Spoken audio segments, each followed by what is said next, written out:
Higher ఎడ్యుకేషన్లో professor Purushottam vice చైర్మన్గా ఈరోజు మీకు ఉన్నాడు. ఈరోజు విద్యా కమిషన్ని విద్యలో సమూలమైన సంపూర్ణమైన మార్పులు తీసుకురావాలి అని అంటే ఏమి చెయ్యాలి అంటే ఆ ఆత్మ ఉండాలి అని చెప్పి ఈరోజు మురళి ఐఏఎస్ ఆఫీసర్ని ఈరోజు విద్యా కమిషన్ చైర్మన్గా నియమించిన. ఈరోజు ఎలక్షన్ కమిషన్కి రాని కుమిదిని ఈరోజు మనం నియమించినాం. ఈరోజు అసెంబ్లీ స్పీకర్ గడ్డం ప్రసాద్ గారు ఉన్నారు. ఇంతమందికి ఎప్పుడైనా ఈ దళిత బిడ్డలకి ఇన్ని అవకాశాలు వచ్చినాయా?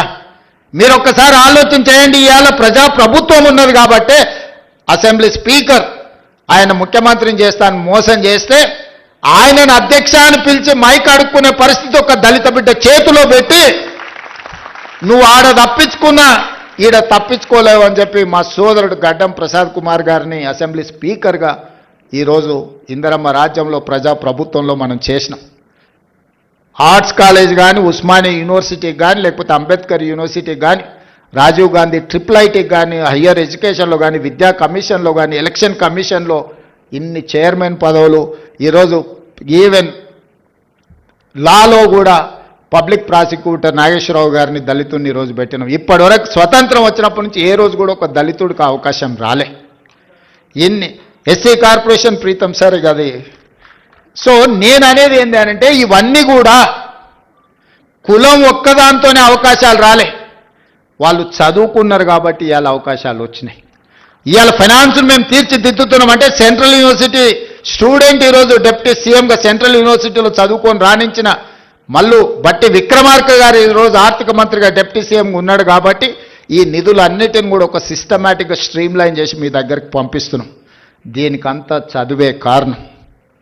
దేశ భవిష్యత్తు తరగతి గదుల్లో ఉంది. ఇవాళ మీరు కష్టపడి చదువుకొని రాణిస్తే ఈ రాష్ట్రానికే మీరు నాయకత్వం వహించే అవకాశం వస్తుంది.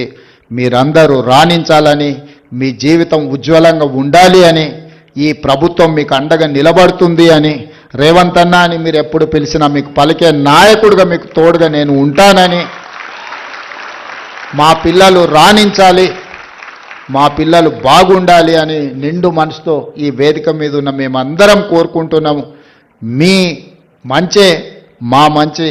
ఈరోజు ఏది జరిగినా మీరు బాగుంటే ఈ రాష్ట్రం బాగుపడుతుందని సంపూర్ణంగా నమ్ముతూ ఈ పిల్లలందరికీ మనస్ఫూర్తిగా అభినందన తెలియజేస్తున్నా. రాణించండి.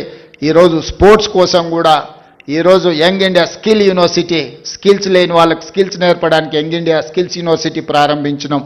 అదేవిధంగా స్పోర్ట్స్లో రాణించడానికి యంగ్ ఇండియా స్పోర్ట్స్ యూనివర్సిటీని ఈరోజు పెట్టినాం. ఈరోజు పోలీస్లో పనిచేసే వాళ్ళకు యంగ్ ఇండియా పోలీస్ స్కూల్ అంటే ఒక సైనిక్ స్కూల్ లాగా రాణించడానికి Young India police school police డిపార్ట్మెంట్లో పనిచేసే వాళ్ళకి పెట్టినాం.